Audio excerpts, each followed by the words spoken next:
What's going on YouTube? West Hobbies RC. So today we are back with the brand new MicroHeli scale EC-135 fuselage kit for the OMP Hobby M2. So you will need your OMP Hobby M2.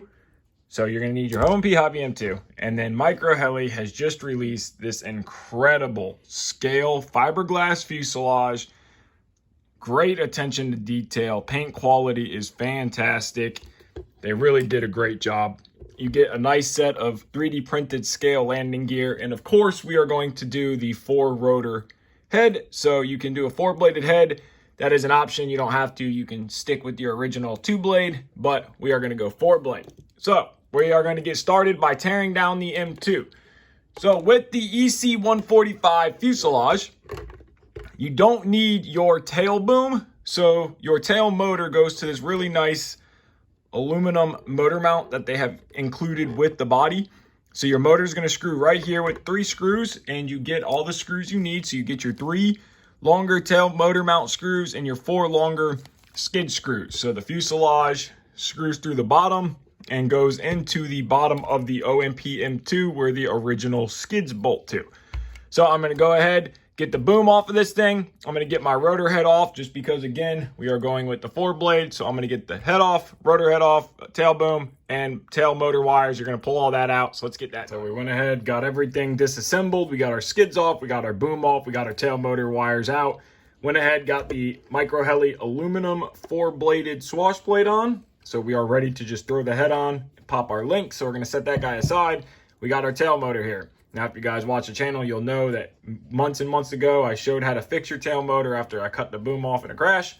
So let's go ahead and get started. So the first thing we're going to do is I wanted to touch on the front half is magnetic. So it makes it very nice to get your mechanics in. It makes it nice for battery changes. MicroHeli did an incredible job.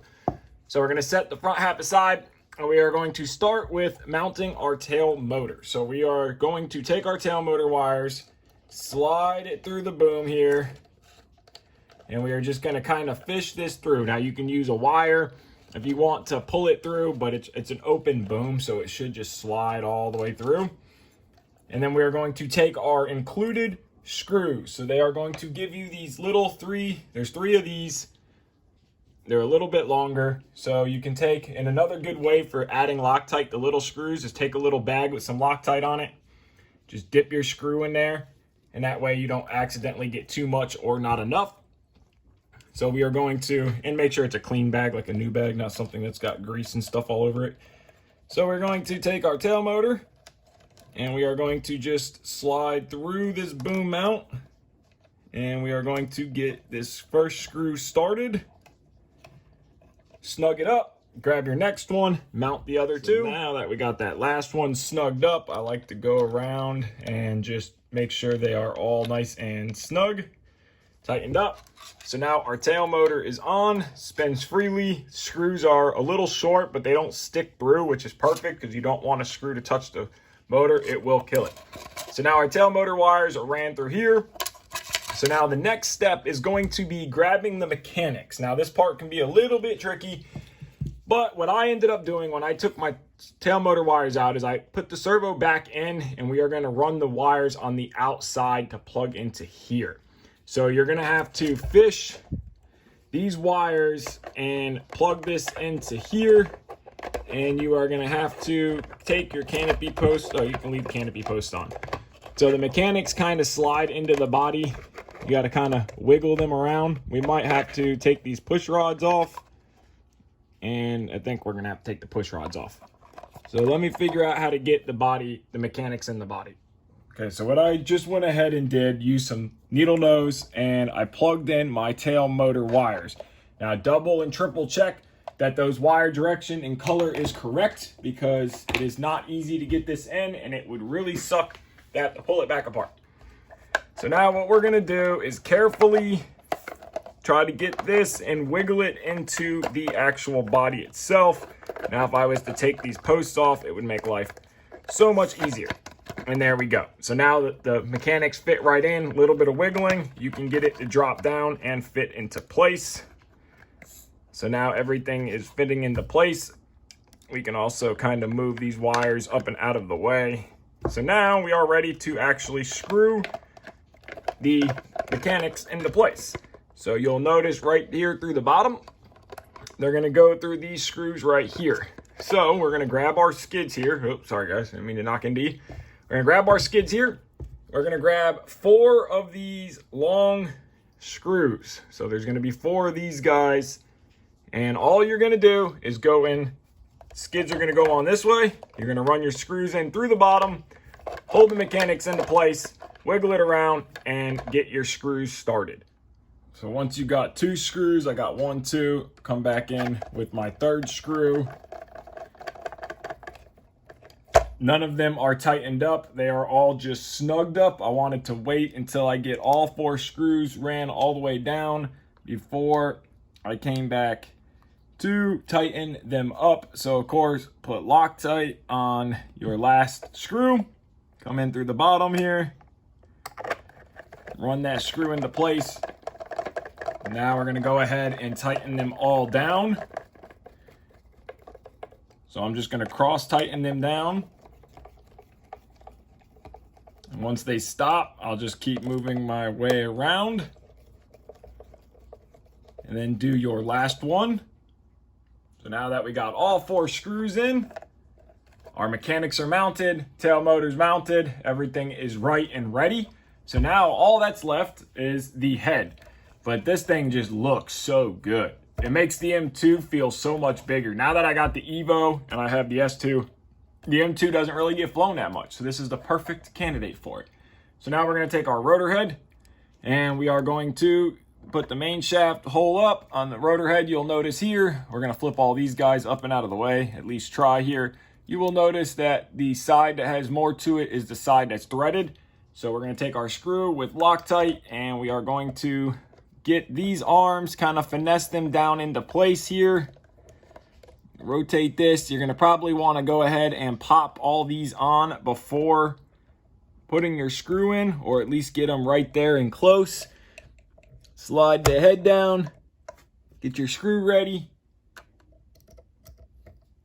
and get that guy tightened up, and then pop your links on, drop your driver.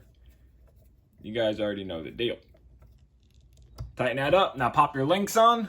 So now our next step after we have our links assembled, our heads on, everything moves freely, we need to install the 4 blades. So you gotta remember, this is the tail of the helicopter. Rotor spins clockwise, so your leading edge and trailing edge of the blade, this is leading, this is trailing. So leading edge of the blade spins clockwise too. That is the proper way to install the blades. Now, of course, Loctite on all these bolts.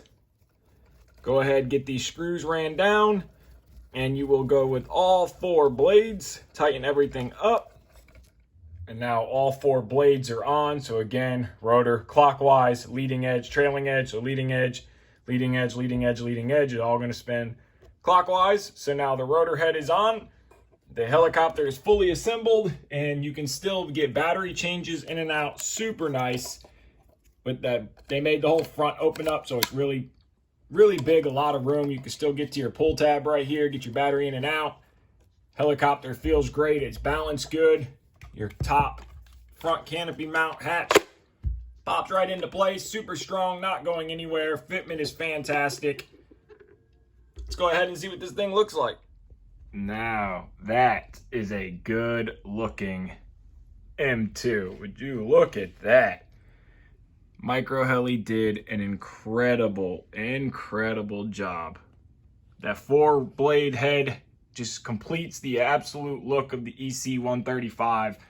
You guys know I'm not a huge scale person, but that just looks fantastic. The red 4-blade matches the red body.